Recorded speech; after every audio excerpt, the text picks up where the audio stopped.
Le cœur, c'est un organe très important, vital. Et je dirais qu'il est comme une sorte de pompe, de puissante pompe qui fait circuler le sang dans tout le corps. C'est lui qui permet au cerveau de recevoir le sang avec la nourriture, de permettre aux différentes cellules de pouvoir vivre. Le cœur est un muscle qui permet au sang de circuler dans tout l'organisme. C'est le cœur qui fournit, qui propulse le sang 24 heures sur 24 dans l'organisme de l'homme. Le cœur est un organe qui permet la circulation du sang dans notre organisme. Situé dans la cage thoracique, le cœur est un muscle strié et creux qui assure le rôle vital de faire circuler le sang. Il comprend deux parties, savoir le cœur droit et le cœur gauche. Comme tout organe, le cœur possède une vascularisation qui lui est propre avec un réseau circulatoire spécifique, mais également avec ses maladies. Les maladies auxquelles sont exposés le cœur sont l'asthme, L'hypertension artérielle, l'AVC, L'infarctus du myocarde. Au nombre des maladies du cœur, on distingue l'angine de poitrine, l'insuffisance cardiaque, la fibrillation auriculaire, la thrombose veineuse et les plus connus à savoir l'infarctus et l'AVC. Il faut savoir que ces maladies sont favorisées par plusieurs facteurs parmi lesquels le cholestérol, l'hypertension artérielle, le tabagisme, le syndrome métabolique et le diabète. Pour prévenir les maladies du cœur, il faut éviter de consommer les aliments trop gras, trop sucrés et trop salés. Il faut manger équilibré. en faisant le sport. Il faut l'exercice physique. Il est clair qu'avoir un cœur en bonne santé passe avant tout par une bonne alimentation et des activités physiques régulières. En Côte d'Ivoire, plusieurs actions sont menées dans ce sens par les autorités gouvernementales et praticiens à travers des campagnes de sensibilisation et sportives de masse en vue de susciter le changement de comportement des populations. Voilà, on a une idée un peu de ce dont nous allons parler tout au long de ces 30 minutes qui vont suivre. J'espère que vous êtes scotchés par rapport aux réseaux sociaux, sur notre compte Facebook, même au niveau de notre compte Messenger. Vous pouvez nous envoyer des questions et ce sera un plaisir pour nous de les transmettre donc à notre invité, je rappelle, qui est avec nous, Dr Cramo, professeur Cramo. C'est cela, de l'Institut de cardiologie, un institut qui existe depuis 1977. Les maladies cardiovasculaires, c'est l'intitulé de cette conversation. Quelle est la situation des maladies cardiovasculaires en Côte d'Ivoire? Voilà, merci beaucoup. La situation des maladies cardiovasculaires, je pourrais dire que les maladies cardiovasculaires sont émergentes, pour emprunter le mot à la mode. Positif, pas la mode, mais positif de développement. Mais malheureusement, on est dans ce qu'on appelle la transition épidémiologique. On est à une phase où les maladies infectieuses, ces maladies-là sont en train de décliner parce qu'il y a une certaine amélioration quand même des conditions d'hygiène, des antibiotiques, les anti-infectieux. Et aujourd'hui, c'est ces maladies non transmissibles-là qui sont en train de prendre le pas. Donc, c'est l'hypertension artérielle qui est elle-même qui a plusieurs facteurs qui prédisposent. C'est l'urbanisation que nous subissons. Et puis aussi, la population prend de l'âge. On s'était rendu compte dans les années 1950, si vous regardez les codes démographiques, les populations mouraient très vite de ces maladies qui sont infectieuses, si bien que, comme elles ne prenaient pas d'âge, elles n'arrivaient pas à avoir ces maladies qui sont des maladies en fait de maturité en général. L'hypertension artérielle, avec son corollaire, c'est la maturité. Donc aujourd'hui, plus on va prendre l'âge, donc on va voir venir ces maladies cardiovasculaires. Donc, pour résumer, il y a des maladies qui sont congénitales, il y a les maladies qui sont acquises. Pour ce qui est des maladies acquises, l'hypertension artérielle est au devant. C'est l'hypertension artérielle qui va être là, le plus gros fournisseur dans les maladies cardiovasculaires. C'est pour ça qu'on appelle facteurs de risque cardiovasculaire.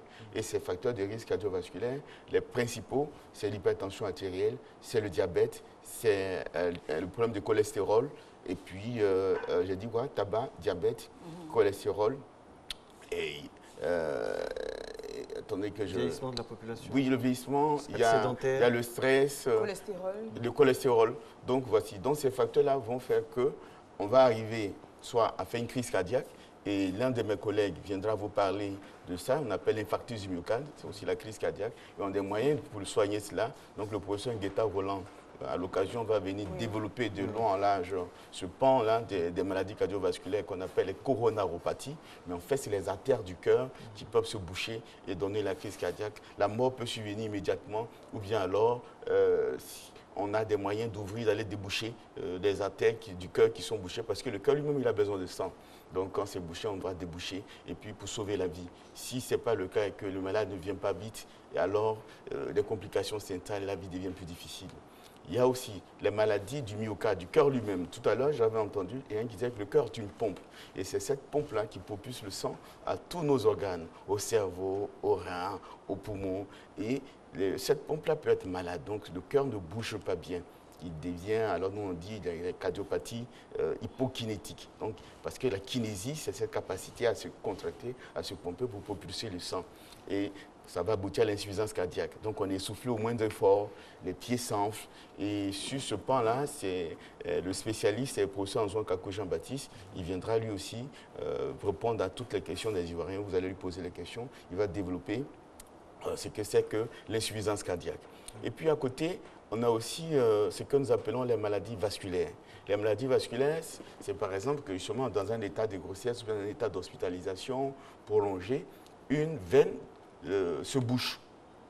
Donc la veine qui se bouche là, le caillot de sang qui a bouché en dissalité va faire que le pied va s'enfler. En général, c'est un pied. Dissalité, c'est-à-dire? C'est qui est plus bas, parce qu'en dissalité, par exemple, c'est au niveau des veines qui sont au pied.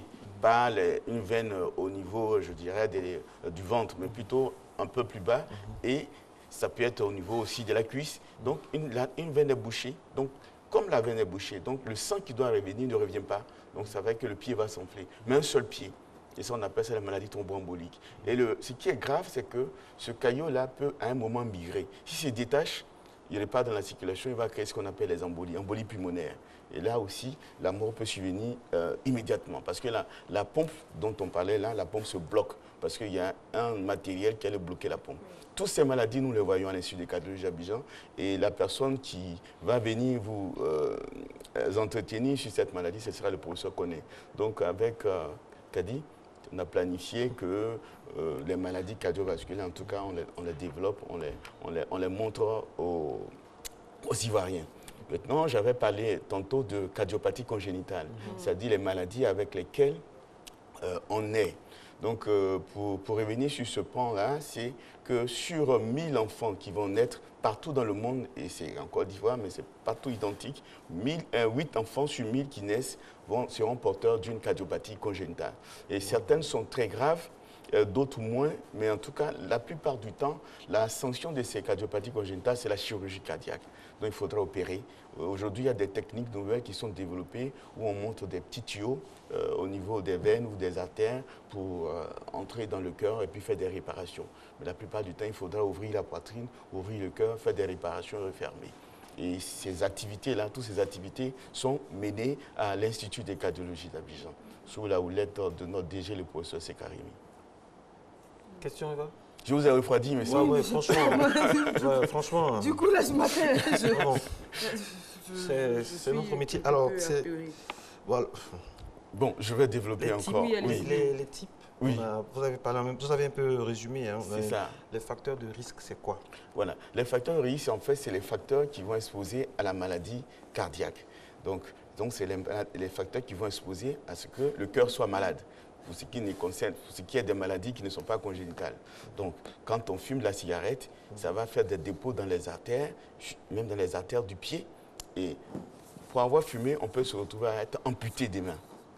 Parce que les artères se sont bouchées, le sang ne circule pas bien. Donc la cigarette est un facteur de risque. Grand facteur de risque. Le cholestérol. Le mauvais cholestérol, qu'on appelle LDL cholestérol, lui aussi va se déposer dans les artères et partout. Ça peut être dans les membres inférieurs, ça peut être dans le cœur lui-même pour donner la crise cardiaque, ça peut être dans les artères à destinée cérébrale pour donner les accidents vasculaires cérébraux. Donc c'est ça qui est le problème du cholestérol. Il y a l'hypertension artérielle elle-même qui, la forte pression qui va s'exercer, va abîmer les artères et à donner aussi de l'athérosclérose. Et puis tantôt j'ai parlé du diabète. Le diabète qui est un drame parce que il abîme de façon systémique. Quand on dit systémique, c'est partout. les artères même des yeux, les artères des membres inférieurs. Les artères, justement, pour nous les hommes en particulier, justement, ça abîme les nerfs parce qu'il y a les petites artères qu'on appelle les vasa nervorum qui nourrissent les nerfs aussi. Donc quand les nerfs sont abîmés, c'est là où les hommes... ok. Voilà, dans les fonctions exactement, dans les fonctions reproductives, là où les hommes sont affaiblis, ils disent je ne dors pas bien, voilà. On trouve beaucoup d'expressions pour exprimer qu'on n'est plus ce qu'on était avant. Donc tout ça, c'est les conséquences du diabète. Donc diabète, hypercholestérolémie, tabac, hypertension artérielle, ce sont ces problèmes. Et on définit ce qu'on appelle les facteurs modifiables. Parce que le tabac, si on arrête le tabac, on protège son cœur. S'il y a une hypertension artérielle et qu'on contrôle cette hypertension artérielle par un traitement, alors les conséquences de l'hypertension artérielle qui vont se faire sur le cœur lui-même, sur le rein, sur le cerveau, ces conséquences-là disparaissent. On sait que soigner l'hypertension artérielle va réduire de 40 à 50% le risque de faire un AVC. Alors pourquoi diantre les gens disent, moi j'aime pas les médicaments, les produits chimiques, on les prend, après on est habitué, on ne peut plus s'en passer. Mais non, il s'agit pour nous de prolonger la vie en qualité, en quantité. C'est pour ça qu'on met en banque les moyens pour pouvoir supprimer ces facteurs de risque. Le diabète aussi, il est contrôlable. Il est contrôlable par les médications. Si il y a deux types, il y a le diabète de type 1 et le diabète de type 2. Le type 1, c'est là où on doit faire de l'insuline parce que le pancréas, il est foutu, il ne marche pas. Et il y a le type 2 où on appelle diabète de la maturité. Le pancréas, il est un peu fatigué. C'est comme le yomo. Quand les cheveux blanchissent, on doit mettre un peu de yomo tous les matins pour qu'il reste noir. C'est quoi le yomo? Je ne connais pas. On ne pas yomo. La teinture pour les cheveux. Donc, tous les matins, on prend une pilule et puis bon, on fouette le pancréas et puis il sécrète son insuline. Et sa glycémie est équilibrée. Et on est à l'abri de cette situation-là. Donc, pour vous, les hommes, les Ivoiriens, comme on s'y connaît, et on sait qu'on a peur qu'en bas soit mort, qu'on n'ait pas ces problèmes-là, prenez vos médicaments du diabète et puis vos nerfs ne vont pas mourir, vous allez rester homme tout le temps. Elle a retrouvé le sourire. Voilà. Et puis, il y a les facteurs qui sont dits non modifiables. C'est par exemple l'âge. Voilà. Quand l'homme, à partir de 55 ans, est exposé aux maladies cardiovasculaires. Les femmes, elles gagnent une décennie de plus. Les femmes, ça peut de 65 ans parce qu'elles sont protégées pendant toute la période d'activité génitale par leurs hormones. Qui les protège. On fait comment? C'est Dieu qui a prévu ça comme ça. Voilà, donc c'est pour ça qu'on meurt en général avant elle. Voilà. En plus, elle ne nous permet pas la vie facile. Bon. Et ça aussi, ça c'est le stress. C'est le stress. Mais à chacun de gérer aussi en sorte qu'on n'ait pas le stress sur lui, ce soit à la maison. Comment? Il faut rentrer tôt. Merci beaucoup. Merci. Que Dieu vous bénisse abondamment. Et dormir suffisamment. Dieu vous bénisse abondamment. Et les facteurs non modifiables, il y a aussi le sexe, comme on a dit, il y a le sexe, il y a l'âge. Et puis il y a l'hérédité. Parce que l'hérédité, on ne peut rien. C'est le bagage génétique, le bagage avec lequel on est né. C'est comme ça qu'il y a des familles qui vont avoir des problèmes de cholestérol. C'est héréditaire. Il y a des familles où il y a des modifications un peu complexes au niveau de l'électricité du cœur et que ça va faire qu'ils vont être exposés à des morts subites. Déceler tôt, ça peut se régler? Déceler tôt, on met en banc des mécanismes pour réduire les accidents. C'est par exemple ceux qui ont un risque de mort subite, on met le défibrillateur implantable. Vous avez vu qu'il y a quelques années, avec les accidents qui ont eu lieu sur les terrains de football, maintenant, de plus en plus, on parle de mettre des défibrillateurs sur les espaces publics où il y a du monde, où le sport est pratiqué. Donc, la personne qui fait une mort subite par un trouble du rythme cardiaque, envoyer la décharge permet de le ressusciter. Nous, on appelle ça mort subite ressuscitée. Si rien n'est entrepris dans les moments qui suivent la mort subite, évidemment, la mort Combien de secondes? 30 secondes? Il y a quand même du temps. On a plus de 3 minutes pour entreprendre les mesures de ressuscitation. On appelle ça mesures de ressuscitation, massage cardiaque, respiration. Mais la décharge, vous vous rappelez le cas dramatique de Marc-Vivien Foé. Aujourd'hui, vous ne verrez plus ça parce que les gens sont entraînés. On ne regarde plus, on ne reste pas dans l'expectative. Quand une personne a son attaque, rapidement, il faut mettre en banc la réanimation pour ressusciter cette personne-là. Docteur, à côté donc, vous avez des facteurs non modifiables, les facteurs modifiables, comment les prévenir justement? Vous avez parlé de diabète, vous avez parlé d'hypertension, vous avez parlé de stress, etc. Pour l'Ivoirien lambda qui veut éviter d'avoir à faire face à toutes ces maladies cardiovasculaires, quelles sont pratiquement les dispositions à prendre? Les bonnes dispositions, c'est l'hygiène des vies. Donc l'hygiène des vies passe par ce que je mange.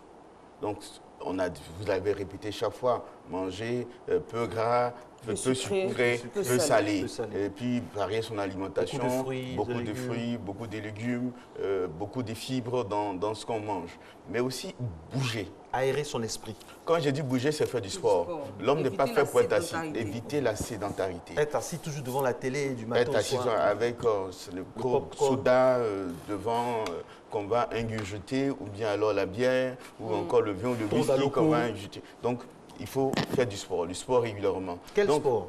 Le sport, ce qu'on recommande, c'est un sport qui soit dynamique. Donc, marcher, faire de la natation, être sur le tapis roulant, jouer au football. Il ne s'agit pas forcément d'aller faire de sport, je dirais, de compétition. Trop violent. Voilà, trop violent. Le jogging, ça suffit. Une marche, 30 minutes de marche. 30 minutes, 3 fois par semaine au moins, c'est bon déjà. Et associé à ça, une bonne alimentation. Et puis, je crois que je l'avais déjà dit sur ce plateau, la quantité de sommeil. La quantité de sommeil aussi est un facteur important. Déterminant. Déterminant. Il faut dormir suffisamment. Idéalement, dormir entre 7h et 8h. Il y a une étude qui a été faite, qui a été publiée depuis 2008, qui a été très claire. Ceux qui dorment moins de 6 heures meurent plus que ceux qui dorment entre 6 heures et 8 heures. Et ceux qui dorment plus de 8 heures par jour, ceux-là durent plus sur la Terre que les autres. Donc, si on veut durer sur la Terre, là, il faut dormir suffisamment. Par exemple, par rapport à notre métier, nous venons par exemple ici à 4h, Eva et moi, toute l'équipe à 3h du matin. Quand on va à la maison et qu'on dort l'après-midi à 14h, est-ce que c'est la même qualité de sommeil? Ce n'est pas forcément la même qualité, c'est pas la même qualité de sommeil. La qualité du sommeil de la nuit est importante, mais c'est gérable. Vous, ici, pour vous, si vous arrivez, vous devez vous réveiller à 3h pour venir ici. Mais moi, je vais reculer mon horloge de 3h, je ne vais pas avoir le même comportement que les autres quand ils vont faire leur after work. Comme je dois me réveiller à 3h, donc je dors à minuit. Quand je recule 3h, ça fait minuit. Donc, quand je prends encore, ça fait 20h. Donc moi, j'ai dormi à 20h. Il y a des gens qui dorment à 20h ici, à Abidjan. Donc je dors à 20h et puis à 3h, je suis réveillé. Donc ça veut dire que dans mes comportements, dans mes adaptations, j'ai pris mon repas à 18h et puis 19h, tu comprends, 20h, je suis couché. Comme les enfants, ils doivent partir à l'école. Le matin, bon, on les fait coucher à 20h. Et donc, pendant quand les vacances, les enfants à 20h, toi-même, tu couches à 20h aussi. Maintenant, pendant les vacances, on peut voilà, le cadre qui dit qu'il ne peut pas dormir à 20h. Il ne peut pas dormir à 20h. On en rit, mais est-ce que ça n'agit pas sur l'organisme? Mais si, ça agit sur l'organisme. Par exemple, être habitué pendant 8 mois, la saison dure par exemple 8 mois, 6 mois, on se lève à 3h35, 3h, mais 4h. Si vous ne rattrapez pas, ça a un impact sur le cardiovasculaire. C'est clair, il n'y a rien à faire. Il n'y a rien à faire. Il faut dormir suffisamment, c'est important. Il faut dormir suffisamment et puis, comme on a dit, réussir à gérer son stress. Gérer son stress, ne pas se laisser déborder et en tout cas trouver des moyens pour évacuer. Alors pour les cardiopathies, à quel moment est-ce que l'enfant, ce sont ces maladies pour les enfants. Voilà, acquises comme vous... Oui. Non, les maladies congénitales, voilà. Oui. À partir de quel moment est-ce qu'on doit s'inquiéter de la santé du cœur de son enfant? Est-ce que c'est quand on remarque, par exemple, qu'il respire mal? Exactement, il a des difficultés à téter. Et pendant les tétés, il est essoufflé, il transpire, ou bien alors sa coloration n'est pas... Il est un peu bleuâtre. On appelle, voilà, il vient alors, chez nous ici, on dit il a une bosse. Il a une bosse sur le cœur. Il a bosse. Donc parce que l'enfant, sûrement comme son cœur n'est pas normal, il prend du volume. Et comme les enfants, leur ossification n'est pas encore achevée, donc il y a tendance à faire une sorte... une excroissance au niveau de la poitrine. Donc on dit la bosse, on l'envoie à Bobo, on lui fait des scarifications. Exactement. Jusqu'à ce que nous, on finisse par le voir. Et quand c'est une maladie qui est encore rattrapable, alors l'enfant est opéré et puis il est guéri. Et je vous dis, quand il est guéri, il est définitivement guéri.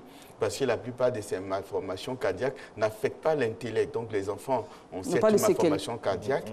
Mais moi, j'en ai des malades que j'ai eus qui sont aujourd'hui médecins, qui sont avocats, qui sont ingénieurs.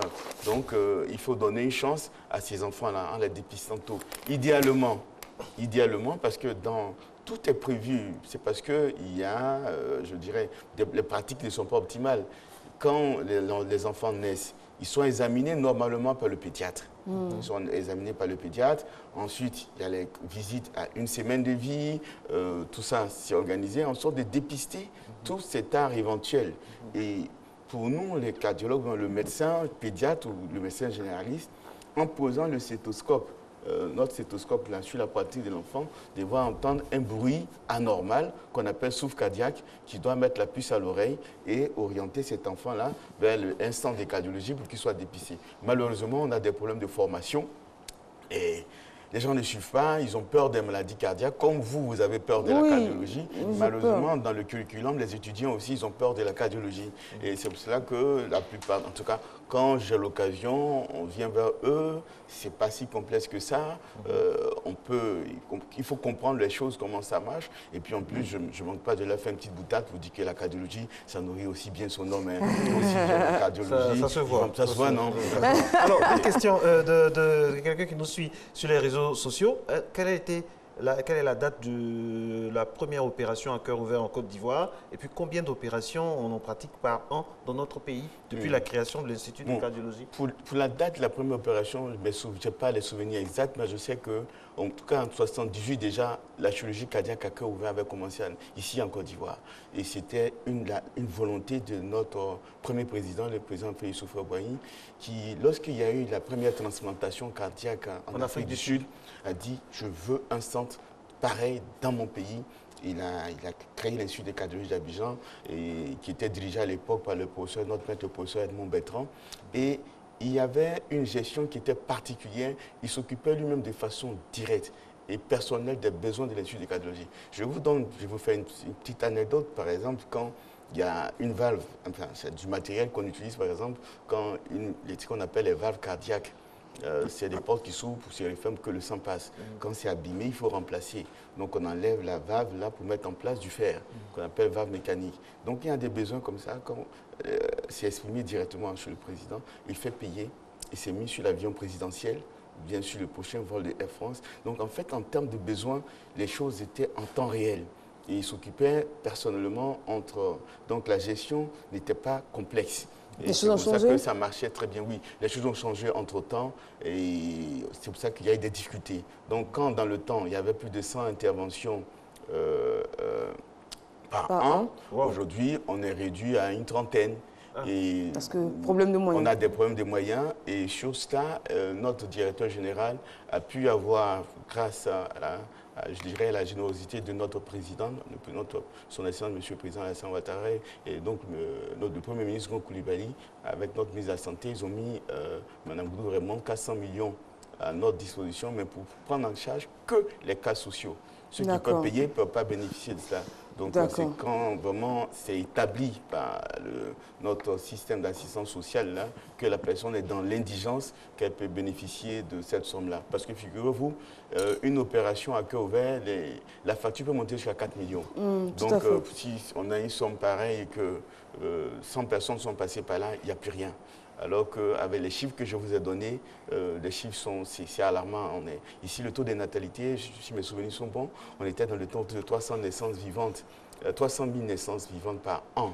Donc si on prend dessus le pourcentage, on a plus de 1000 enfants déjà qui viennent s'ajouter chaque année, qui sont porteurs de maladies cardiaques. Et ensuite, il y a les maladies acquises au niveau des valves cardiaques. Les adultes aussi qui vont faire les crises cardiaques ou bien qui ont des valves cardiaques qui sont abîmées, qu'il faut remplacer. Bon, le temps que l'assurance maladie, l'AMU, arrive pour accompagner tout cela, il faut quand même qu'on fasse vivre les Ivoiriens. Exactement. Et moi, je tiens vraiment à vous féliciter, à féliciter tout votre service parce que j'ai eu à... Pas moi le chef. Le chef, non, je dis tout le service, voilà, justement. Voilà, tout le service, les chefs, etc. Voilà, parce que pour avoir accompagné plusieurs fois des proches là-bas, on a du mal à croire qu'on est dans un institut public. La propreté des lieux, l'accueil, la qualité de l'accueil, la qualité des soins, etc. On a l'impression d'être dans une clinique privée, mais c'est franchement... Justement, c'est beaucoup d'efforts qui sont faits. Et qui, bon, mon directeur général, le professeur Seka Rémi Samplin, qui n'est pas assez accompagné parce que... Vous aurez pu vous en plaindre, hein? Vous aurez pu vous en plaindre, malgré la raréfaction des moyens, mais vous tenez le cap, vous maintenez le cap. Donc il est dans... Et justement, c'est là dans la droite ligne de ce que prône aussi notre ministre de la Santé, Mme Goudou Raymond, de faire le maximum avec le peu qu'on a. Et il faut être imaginatif. Il ne faut pas rester dans l'inertie. Donc, c'est comme ça que des efforts sont faits. En définitive, on peut prévenir les maladies cardiovasculaires. On peut les prévenir, on peut prévenir certaines. On peut prévenir certaines. Pour ce qui est les facteurs de risque, c'est pour ça que j'ai insisté sur les facteurs de risque modifiables. Les modifiables, on va insister traiter l'hypertension artérielle. Il y a des médicaments pour contrôler l'hypertension artérielle. Il y a le diabète qu'il faut contrôler, arrêter de fumer, réduire la consommation d'alcool. Avoir une activité physique régulière, manger sainement, dormir suffisamment. Si on fait ça, même les maladies cardiovasculaires qui vont venir, hein, si on dure, si on vieillit, si on a 70 ans, même si ça doit venir, au moins on va retarder le délai de leur apparition. Très bien. Voilà, donc c'est les conseils que je peux donner. Professeur Eloge Cramo. Merci beaucoup. Je vous en prie. C'est un plaisir. Donc mes autres collègues viendront. On les attend avec impatience. Vous avez fait le programme ici, tout le monde sait. Il n'y a pas de souci, ce sera un plaisir de le recevoir. Surtout que notre rédactrice en chef est spécialisée en santé. Donc c'est pour ça qu'on n'a pas peur aussi pour nous quand même. D'accord. Voilà, merci d'être restés en notre compagnie, mesdames et messieurs. Nous sommes de tout cœur avec vous. Bonne journée.